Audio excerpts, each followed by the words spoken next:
To mask or not to mask?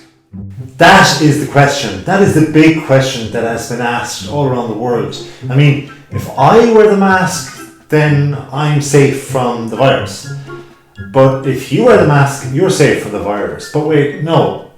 If I wear the mask and you don't wear the mask, then we're neither safe.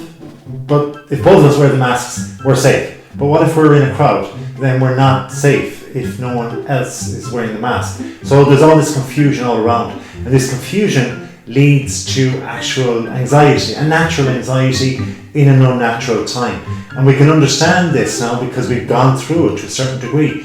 More than 200 countries have been infected at this particular time of recording with this particular virus. So we now know that there is a walla balla bang bing bong boo with regard to the actual effects of anxiety on people. The natural thing is, though, the question is behind it all, can or should we wear a mask? And I'm here today to look at a study, a wonderful study by the Lancet people. Now these people behind this particular publication are hugely respected in the medical field. And this is the interesting thing. I was actually put onto this particular study by my Prime Minister. I saw him on the news. I saw him talking about this particular study and why we should not be all wearing a mask in my country. That was the interesting thing for me. So I decided to delve into the study and to see what would happen. And this was particularly interesting to me because I had already had an experience of self-isolation. More about that a little bit later. But let's just delve into that study first and see why this particular study is so good and why we shouldn't wear a mask according to the Prime Minister in my country. This particular study had 172 different studies that were all involved in this particular huge study of the Lancet study that is about the coronavirus. It also had 44 comparative studies. Now this is just huge. If you think about it in relation to many other studies, some studies might have 100 plus or a couple of hundred, but this had over 25,000 people involved in the study and all the different particular elements of the study. And these were all across different ages, different races, different sexes and so on.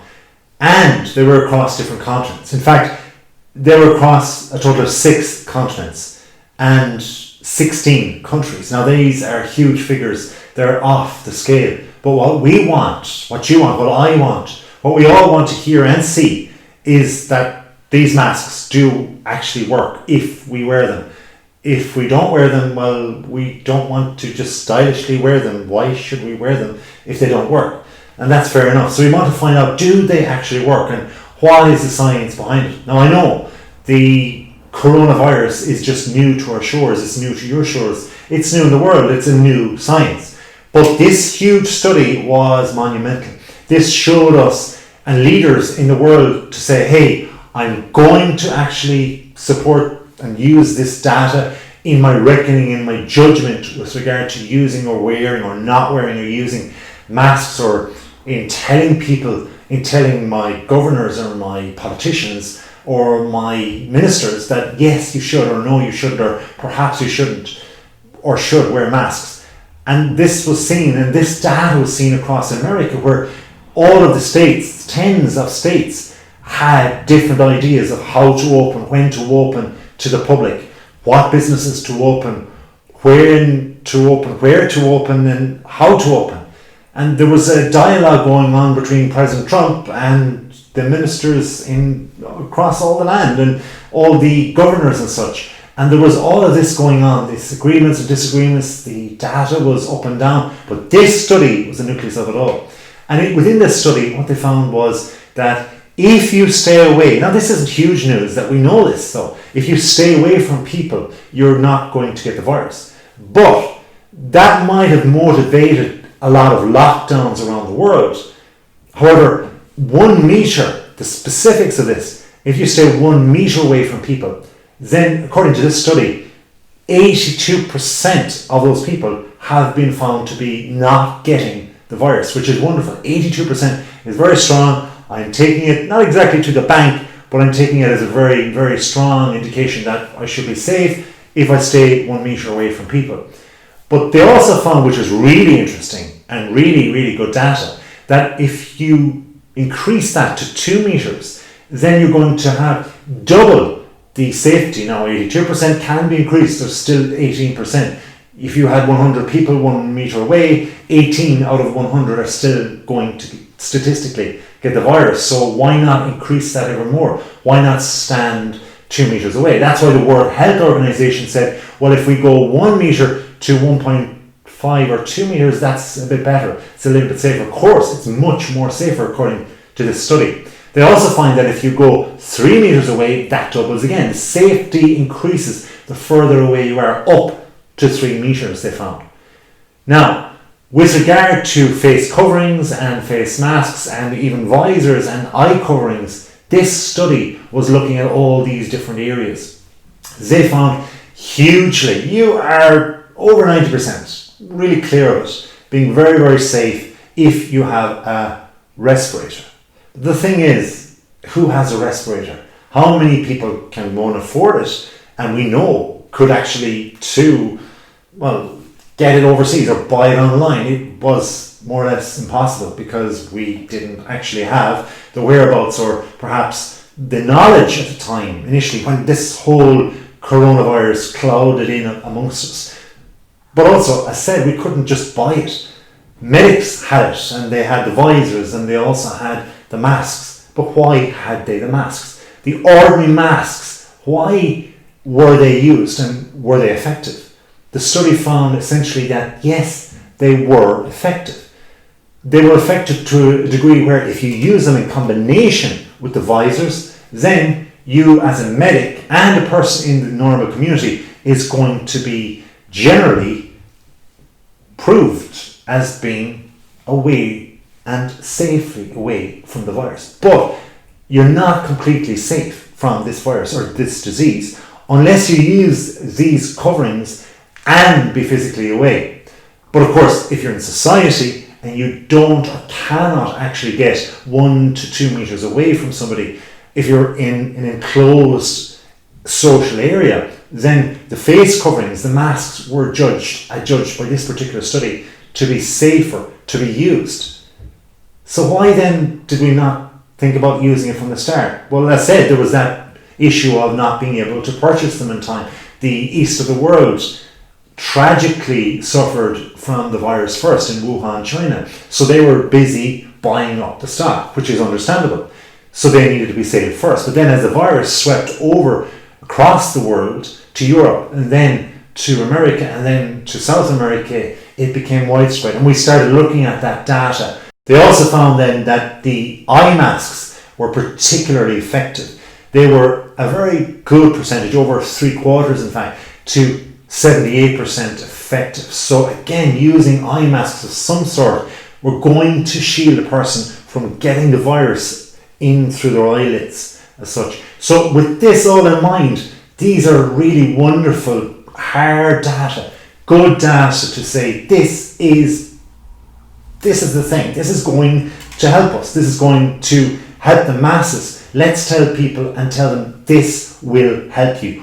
Why not choose it? And that, I always wondered at the time, was, a huge question to me. Why not choose the best knowledge that you have to effectively help you and other people around you? And then I heard from my Prime Minister, no, we're not going to acknowledge that study insofar as we're not going to put a blanket rule on people to actually use the face mask or rule them, that is, to use the face mask. Now, he did suggest in certain areas such as public transport to actually use them, but not rule, in fact, to have a governing rule that we should wear face masks per se.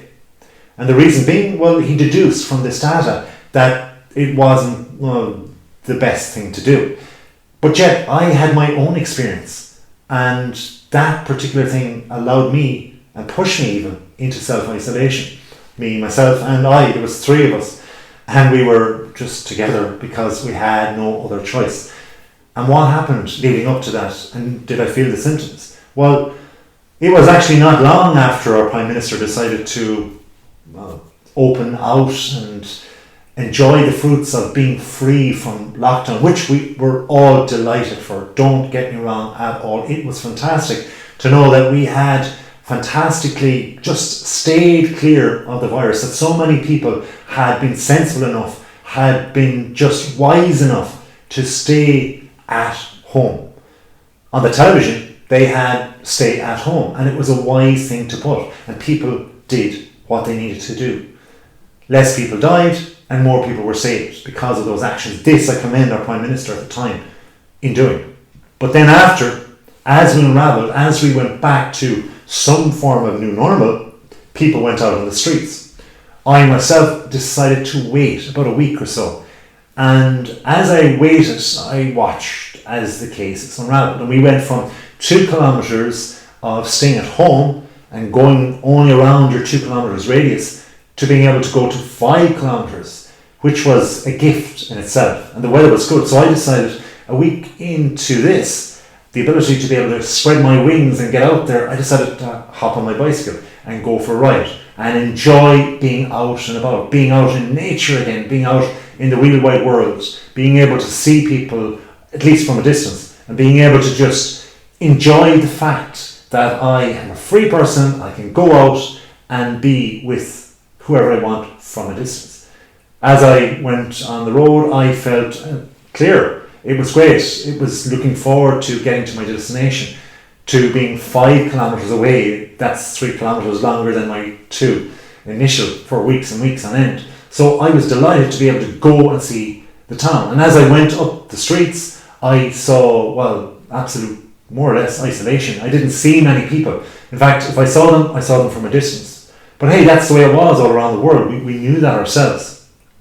As I approached one of my favourite streets, I came to a crossroad and I stopped and I got off my bike, insofar as I popped my feet, my clogs, on the turf, and I just sat on the saddle and looked left, looked right, and looked forward and back along the streets and realised that this was weird. This was isolating in itself, that this was the new normal. Was this going to continue? Was the shops and all the public areas around me going to be as quiet as this for long?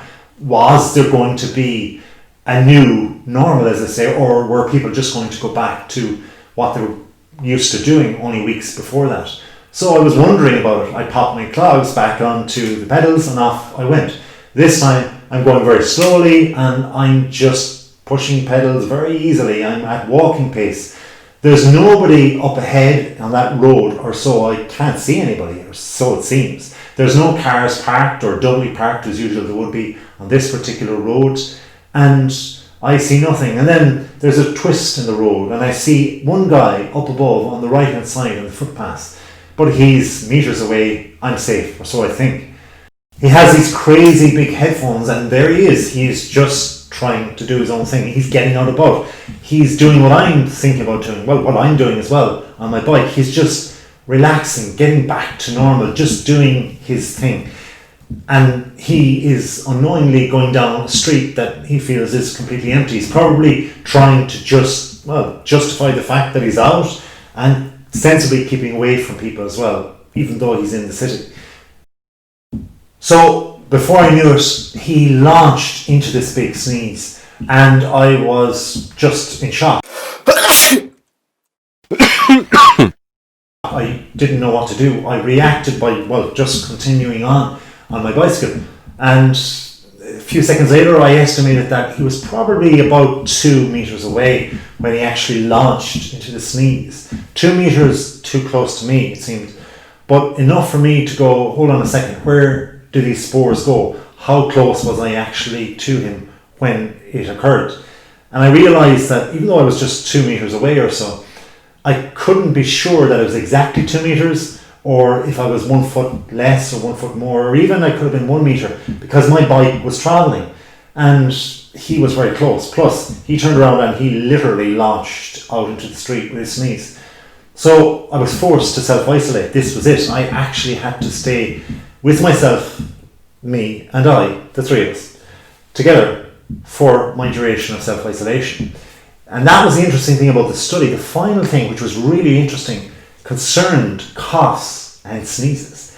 And in it, they found that there was the possibility that the spores of a cough or sneeze, or the droplets as such, could actually travel not just 1 metre, not just 2 metres, but up to 8 metres. Yes, 8 metres. That's over 23 feet as such. It means that you could be in the area of a person and they could just cough or sneeze, and you could possibly get the disease. And this is what we found out from this research. So back to my Prime Minister, well, he's lost his position. Nothing to do with the fact that he suggested this, or who knows, maybe it is. But, well, he's essentially a medical doctor initially and then a Prime Minister after that. That's good going, fantastic knowledge, fantastic ability for sure. But it just shows that we have to be really careful with actually making sure we don't get this disease. And I'm not having a pop at the Prime Minister, far from it, because there's a new government and a coalition going in and all of that as I speak. But I'm also saying that he did wonderful things and he helped the country. But, double but, we have to be so careful with this disease now and ongoing in the future, and to be away from people and to sneeze into our elbows as we're told to do. So that's it. Keep safe, be well, and make sure to subscribe if you haven't already. If you have, well, thank you very much. Be safe, be safer, do whatever you can, and enjoy your day. Until next time, have a wonderful day.